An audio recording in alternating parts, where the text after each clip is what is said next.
여로보암의 온 집은 아이야 선지자의 예언과 같이 멸망하게 되었습니다.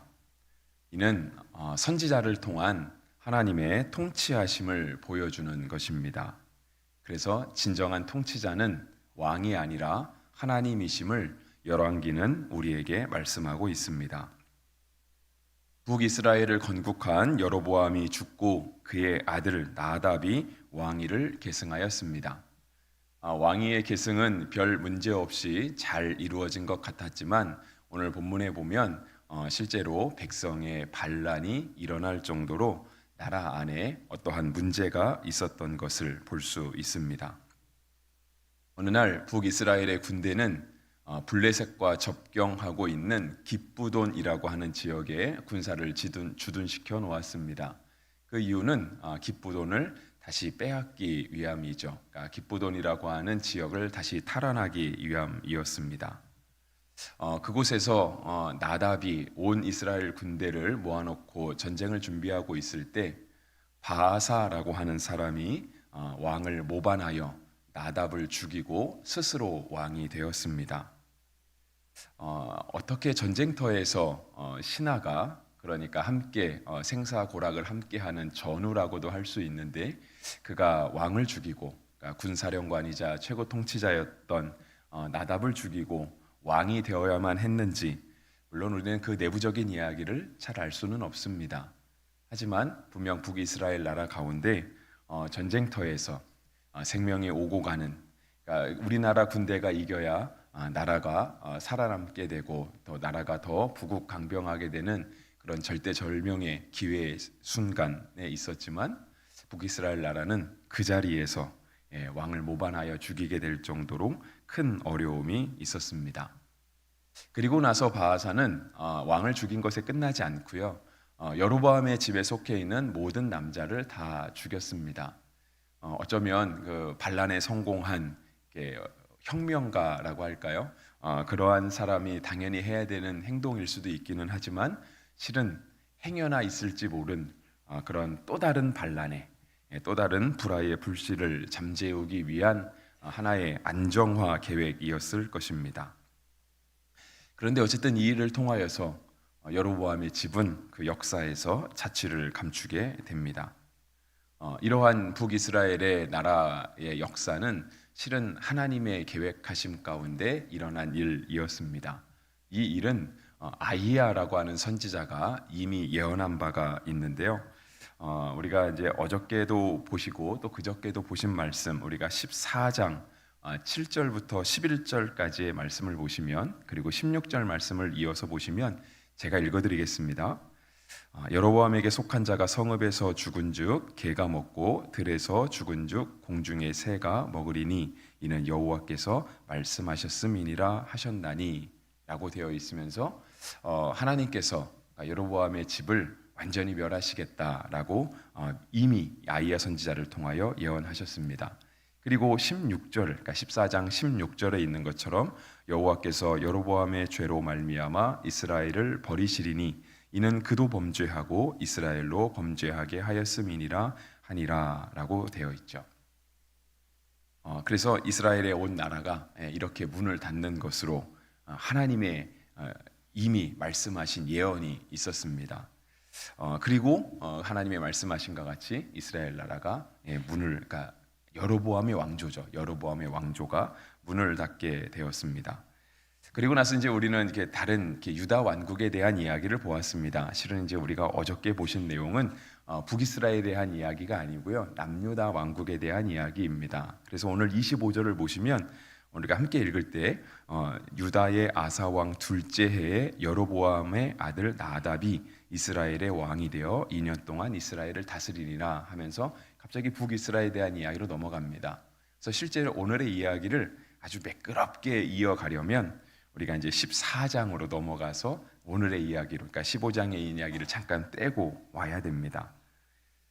근데 뭐 성경이 우리 가운데 어떠한 이야기를 펼쳐주고 있든지 간에 분명한 것은 우리가 잠깐 잃어버릴 수 있는데요. 왜냐하면 이제 여러분 가진 성경을 한번 보시면 좋은데 14장 20절에 보시면 여로보암이 왕이 된 지 22년이라 그가 그의 조상들과 함께 잠에 그의 아들 나답이 대신하여 왕이 되니라라고 되어 있습니다. 그리고 나서 14장 21절부터는요. 또다시 남유다 왕국의 이야기를 합니다.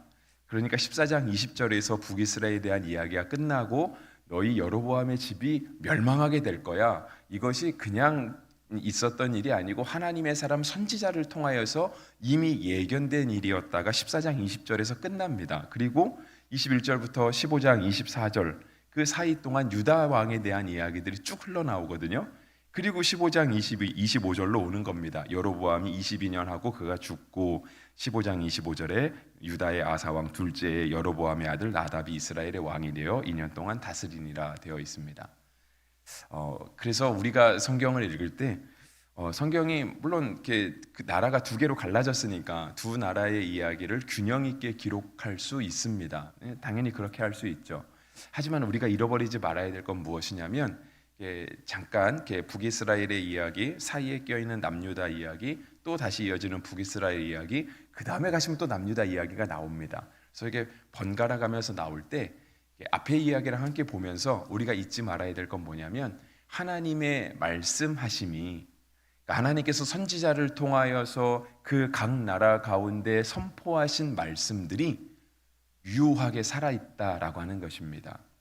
그러니까 우리가 성경을 쭉 읽다 보면 예전에 이야기를 하고 잠깐 다른 나라 이야기를 하니까 잊어버릴 수 있어요. 하지만 다시 하나님의 말씀이 곧 살아나거든요. 그래서 이스라엘 나라가 왕이 통치하는 나라잖아요. 물론 이 당시에는 다 군주 시대니까 절대 군주가 다스리는 시대니까 왕이 다스리는 게 맞지만 실제로 남유다 왕국도 그렇고 북이스라엘 나라 왕국도 그렇고 그 나라를 통치하시는 분은 하나님이시더라고 하는 사실을 우리가 잊지 말아야 한다는 것입니다. 하나님의 말씀대로 그대로 이어지게 되거든요. 그래서 온 여로보암의 집이 완전히 망하게 되었습니다. 아이야 선지자를 통하여 예언하신 것이 이루어져서 여로보암의 왕조가 2대 만에 그러니까 여로보암과 그 아들 나답 2대 만에 문을 닫게 되었습니다. 그리고 나서 이제 바하사라고 하는 사람이 왕이 되었습니다. 바하사도 그런데 실은 여로보암과 똑같았습니다. 바하사가 나라를 통치하거든요. 나라를 통치하는데 그 아들 엘라가 이어서 또 왕이 됩니다. 근데 너무 비슷하게 바하사가 일정 기간 통치를 합니다. 한 20년 통치를 하고 엘라도 또 딱 2년을 통치하고 나라가 문을 닫습니다. 시므리라고 하는 또 그 신하가 반란을 일으키게 되죠. 바하사의 집안도 문을 닫을 때요. 마치 여로보암의 집안의 아이야 선지자가 너네 여로보암 집이 다 멸망하게 될까를 예언했던 것처럼 오늘 왕으로 등극하는 바하사의 왕조도 문을 닫을 때 예후라고 하는 선지자가 하나님의 말씀을 대신 전해주면서 나라가 문을 닫게 됩니다. 우리가 이스라엘 역사를 읽어가면서 실은 성경은 우리 가운데 이스라엘의 역사를 알려주려고 열왕기를 기록한 것은 아닙니다. 제가 지난주에도 잠깐 이렇게 일부 예배 때 설교하면서 그 말씀을 드렸는데요. 지난주가 우리가 어린이 주일로 지켰잖아요. 돌아오는 주가 어버이 주일이고요. 성경은 우리에게 어린 아이들 다음 세대의 소중함을 일깨워 주기는 합니다. 하지만 성경을 기록한 목적이 어린 아이를 사랑해야 된다. 아이가 나라의 보배다라고 하는 것을 가르쳐 주기 위한 목적으로 성경은 기록되지 않았습니다. 돌아오는 주는 사실상 더 어렵습니다. 돌아오는 주는 어버이 주일이거든요. 성경은 우리에게 효자가 되어라, 효녀가 되어라라고 그것을 가르쳐 주기 위한 목적으로 적히진 않았습니다. 물론 성경 안에 부모를 잘 공경한 사람이 있습니다. 그리고 성경은 우리에게 분명히 약속하는 게 있죠. 내 부모를 공경하라. 이것이 약속 있는 첫 계명이다. 우리가 부모를 공경하면 내가 땅에서 잘되고 장수할 것이다. 반대말로 하면 무슨 뜻이냐면 우리가 이 땅에서 일이 잘 안 풀리는 이유 중에 하나는 우리가 부모를 공경하지 않아서이다라고 말할 수 있을 정도로 성경은 분명하게 우리로 하여금 부모님을 공경해야 함을 말씀하고 있습니다. 하지만 그렇다고 하여 역시 성경이 우리에게 부모의 공경을 가르쳐주기 위한 목적으로 쓰여진 그것이 첫 번째 목적은 아니라고 말씀드릴 수 있는 거죠.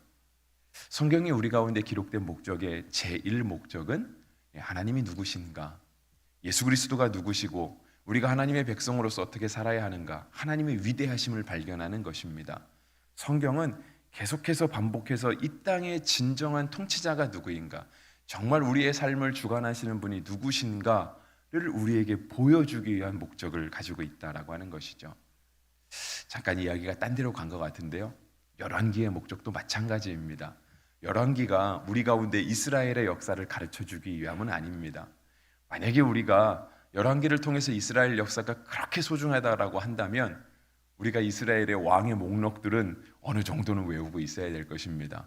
성경이 만약에 그걸 강조하고 있다라고 한다면은요, 우리가 그 학교 다닐 때 예전에 이렇게 태정태세 분단세 하면서 여성 연중 임명성 막 조선 왕조의 왕들을 막 외워가잖아요. 그게 왜 그러냐면 우리나라 역사잖아요.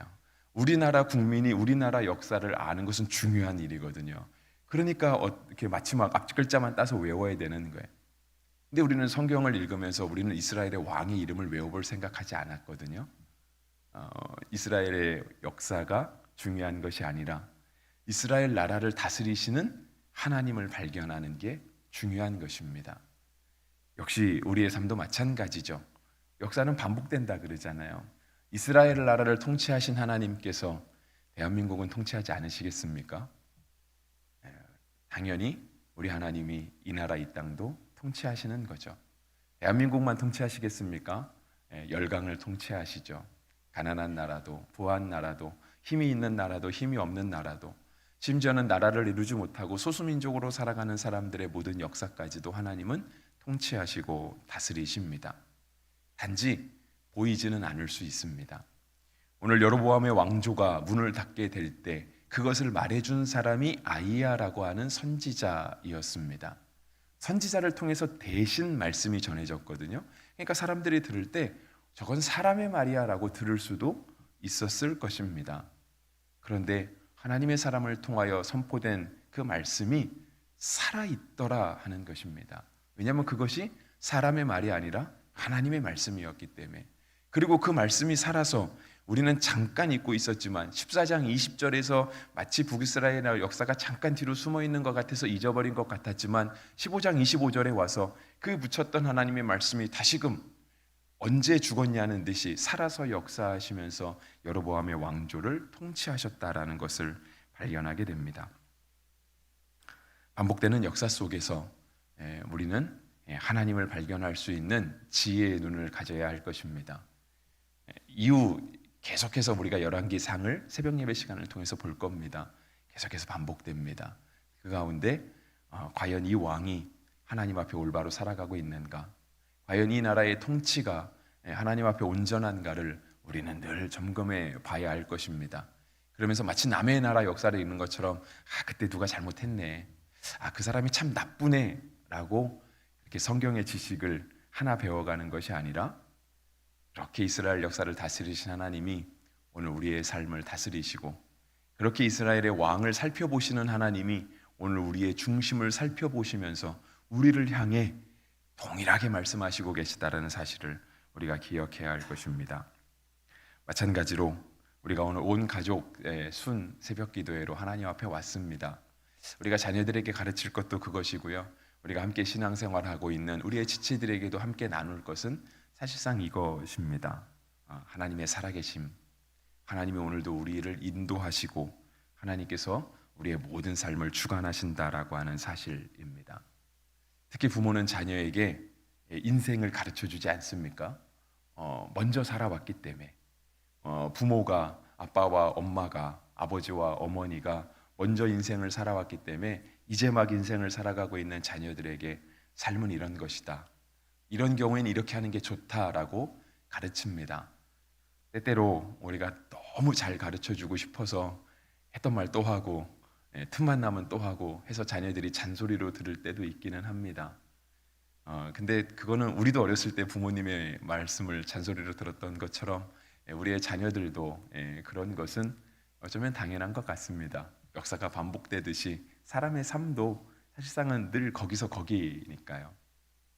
하지만 우리가 부모로서 자녀들에게 가르칠 것이 우리가 살아온 인생의 경험들, 우리가 살면서 느꼈던 어떤 인생의 그 노하우라고 할까요? 그러니까 그런 것들, 물론 가르칠 필요가 있지만 정말 중요한 것은 어머니 아버지가 그렇게 살아왔던 삶 중에 하나님이 살아계시더라. 누구나 삶은 다 이렇게 살아오지만 때가 되면 겪어야 되는 어려움도 겪고 기쁜 일도 겪고 잠깐 어려운 장애물도 만나지만 또 장애물이 해결되고 어떤 삶의 일정한 성과를 얻는 그러한 우리의 삶의 궁극을 살아왔는데, 그럴 때마다 하나님이 우리와 함께 하시더라. 기쁨의 순간 하나님께서 우리에게 이걸 주셨어. 하나님께서 은혜로 이거를 주셨어. 물론 은혜는 자랑할 만하죠. 은혜의 순간이 얼마나 감격스럽습니까? 은혜로 하나님을 말씀드릴 수도 있지만 고난의 순간에도 정말 우리가 기도하면서 하나님 앞에 무릎 꿇어야 되는 그 순간에도 하나님이 안 계시지 않더라라고 하는 것을 우리가 자녀에게 가르쳐 줄 수 있어야 할 것입니다. 우리가 자녀를 교육할 때 자녀의 성적을 올리기 위해서 막 일타 강사들을 찾아가기도 하잖아요. 우리가 그들과 1대1로 대면할 수 없으면 우리는 인터넷 강의를 통해서라도 아이들에게 좋은 선생님을 소개시켜 주려고 하고 좋은 친구들을 만나라고 하면서 만남의 복이 있어야 된다고 그렇게 우리가 자녀들을 축복하기도 하는데, 정말 우리가 이 땅에서 자라나면서 또 가르쳐주면서 배우면서 만나야 할 분은 바로 살아계신 하나님이십니다. 그분이 나라를 통치하시거든요. 그분이 왕조를 문을 열게도 하시고 문을 닫게도 하십니다. 그리고 반복되는 역사 속에 어떤 나라도 사실상 1000년 이상 간 나라는 거의 없는 것 같아요. 그러니까 또 다른 1000년이 오면 이 나라가 1000년 동안 지속되었으니까 계속될 거야라고 생각하는 게 당연한 것이 아니라 이 나라도 언젠간 망할 거야라고 하는 것을 생각하는 게 당연할 수 있겠죠. 하지만 그게 나라의 흥망성쇠를 보는 게 아니라 그러면 도대체 그 누가 1000년의 역사를 이어가는 분이신가? 누가 1000년의 역사, 망하지 않을 것 같은 나라의 문을 닫게 하는 분이신가? 그 하나님을 발견할 수 있는 지혜가 있어야 할 것입니다. 여로보암의 삶, 오늘 여로보암의 왕조가 문을 닫는 건데요. 여로보암의 삶은 조금 파란만장했던 삶이었습니다. 그러니까 이제 오늘 이제 사실상 주인공은 나답이고 바하사가 등극하면서 주인공은 바하사라고 말씀드릴 수 있는데, 여로보암의 왕조가 문을 닫는다라고 하는 측면에서 볼 때 여로보암에게 잠깐만 집중해 보면 여로보암은 굉장한 정말 삶의 많은 대단한 일들을 하면서 살았습니다. 그는 솔로몬의 신하로 있으면서 노동 감독관이었죠. 그리고 솔로몬에게 정말 이렇게 엄청난 부귀와 영화를 누리는 솔로몬에게 대적했던 사람 중에 하나가 여로보암이었습니다. 우리가 카리스마가 센 지도자에게는 대적하기가 쉽지가 않잖아요. 왜냐하면 그 아성을 무너뜨리기가 쉽지 않기 때문에 흠집은 조금 낼 수 있겠지만 사실상은 굉장한 위인들의 삶은 우리가 흠집을 내기도 어렵잖아요. 흠집이 없어서가 아니라 어떤 사람도 다 연약하고 실수는 있기 때문에 흠집이 없어서가 아니라 내가 저 사람의 흠집을 냈을 때 나에게 돌아올 그러한 그 역풍이라고 할까요? 그런 비난들을 사실상 견디기가 어려워서 우리가 위대한 인물들의 흠집을 내기가 어려운 거죠. 근데 여로보암은요, 솔로몬에게 대적했던 사람 중에 하나였습니다. 어쩌면 반란이 실패한 거죠. 그래서 그가 애굽으로 도망갔거든요. 애굽으로 도망가 있다가 솔로몬이 죽고 르호보암의 왕이 될 때 백성들이 이 여로보암을 추대해서 올 정도로, 왜냐하면 누군가가 르호보암과 맞서서 대화를 해야 되겠는데, 협상을 해야 되는데, 당신이 당신 아버지처럼 우리에게 계속해서 무거운 노역을 지울 것인가, 아니면 우리의 노역을 쉽게 해줄 것인가, 이거를 누군가 가서 따져야 되겠는데 따져줄 만한 사람이 없는 거예요. 근데 여로보암이 생각난 거죠. 애굽에 있는 여로보암을 데리고 왔습니다. 대신 얘기 좀 하라고. 그래서 그가 결국은 르호보암에게서 갈라져 나와서 왕이 되는데, 르호보암의 왕국보다 르호보암은 달랑 2지파, 많이 봐서 3지파가 붙는데 여로보암에게는 10지파, 9지파가 붙었거든요. 솔로몬의 아들보다 더 큰 나라를 통치하게 된 여로보암이었습니다. 제가 여로보암의 삶을 이렇게 말씀드리는 것은 여로보암의 삶 가운데 하나님이 분명히 그의 삶을 주장해 주셨다라고 하는 거예요. 그가 솔로몬을 대적할 때에도, 그가 르호보암과 대화를 할 때에도, 그가 열지파의 나라를 열지파를 끌고 가서 나라를 세울 때에도요. 그의 모든 삶이 다 하나님의 뜻대로 운영되어는 삶이었습니다. 그런데 그랬던 그가 정말 하나님 앞에서 그렇게 살려고 했던 그가 어느 순간부터 무너지기 시작하더니 그의 아들 때 와서는요. 오늘 성경에 기록된 것처럼 그 모든 이스라엘의 사람들보다 더 많은 죄를 짓는 거예요. 그래서 그 나라가 결국은 이대 만에 문을 닫게 되더라 하는 것입니다. 우리가 하나님 앞에 살아갈 수 있는 기회들이 늘 있습니다. 그런 시간들이 있죠. 우리가 이스라엘의 열왕기를 보면서 특별히 이제 여로보암의 이야기는요 계속 나옵니다. 북이스라엘이 망할 때마다 늘 여로보암이 기준이에요. 여로보암의 길을 따라갔는가 따라가지 않았는가. 좋은 왕의 기준은 다윗입니다. 다윗을 따라갔는가 따라가지 않았는가.